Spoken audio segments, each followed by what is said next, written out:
I got into the business of chocolate making through a financial need to be independent and have an income. And chocolate just was not, I fell naturally into chocolate as I had dabbled in it a couple years before. I learned how to make it using the computer and dabbling around in the kitchen with recipes that I got off of the internet. My name is Nick Davis. I originally came to Jamaica to be the BBC's correspondent in the Caribbean.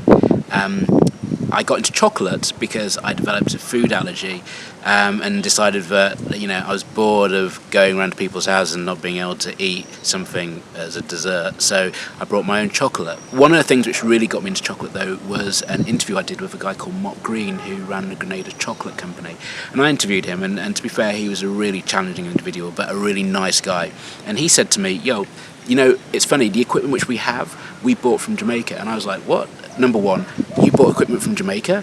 And he's like, yeah, got it for nearly nothing. I was like, okay. And then B, it was like, we have cocoa in Jamaica? And that really shocked me.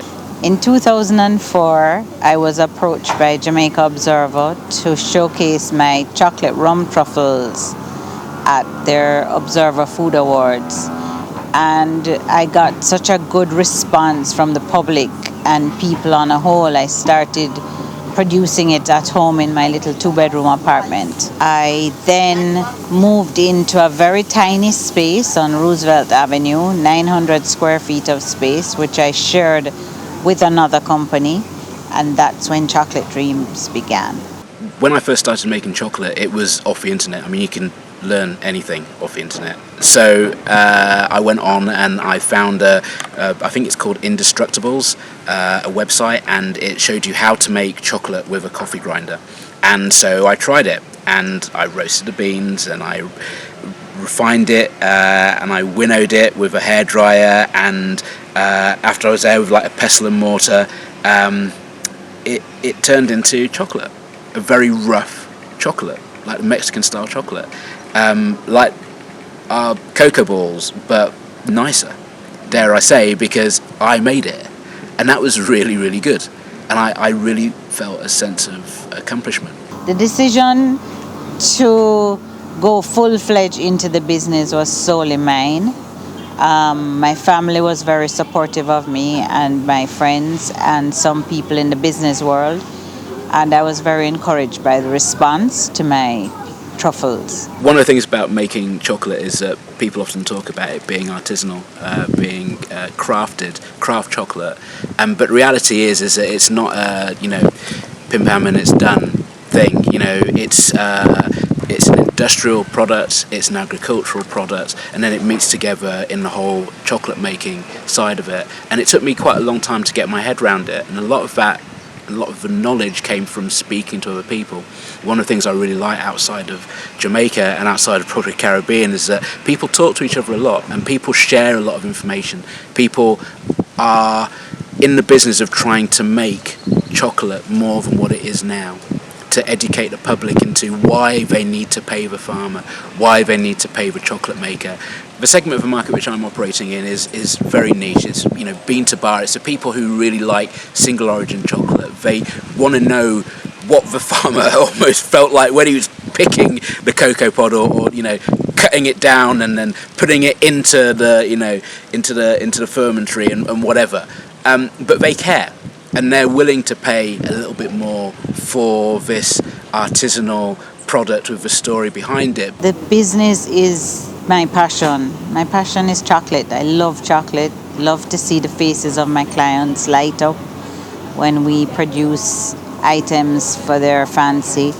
And Chocolate Dreams has really earned a place at the center of people's special moments. So I'm very passionate about my business, and I really, really, really love the world of chocolate. I think it's a game changer. It's a $1 billion industry, and Jamaica is one of the 5 fine flavored cocas in the world. So naturally, why wouldn't we be a chocolate producing country? It would just be natural for us to tap into the cocoa industry and use the value added to grow out of the mess we're in. My vision for my own company is for us to be able to sell, to keep going by next year. I mean, it's short term, but the long term is I believe that we have potential to be like, the Napa Valley or any of these other regions around the world where they've managed to get value out of wine, or they've managed to get value out of, I don't know, even cigars or tobacco or whatever. This is a fine product. This is an expensive luxury product, and there's no reason why we can't feed that into our economy and get the added value. Realistically for myself, I want to thrive and I want to survive. I want to make it through the first few years, either producing for the local market, the high-end local market, because a lot of Jamaicans don't like dark chocolate. It's too strong, it's too bold, it's too bitter. But there are people who come here who do like exactly that sort of thing. So that's one of the markets I want to appeal to. I also want to really appeal for markets such as, the other added value things such as, chocolate drinks. For me, that's an area which I think is going to be important for me. I received money from the DBJ to do that. And so my plan is to work hard to develop really good flavoured chocolate drinks for the export market. One of the best pieces of advice that I could ever give to everybody in Jamaica is support each other. Support each other's business. It's very important that you do that. Instead of segregating, we all need to come together and support each other more. You would be surprised. It would probably go a long way in improving the conditions of life where we live. And it would go a long way in cementing the quality of the products that we manufacture here, because we really do manufacture great products here. We're one of the best small business manufacturers, I think, this side of the world.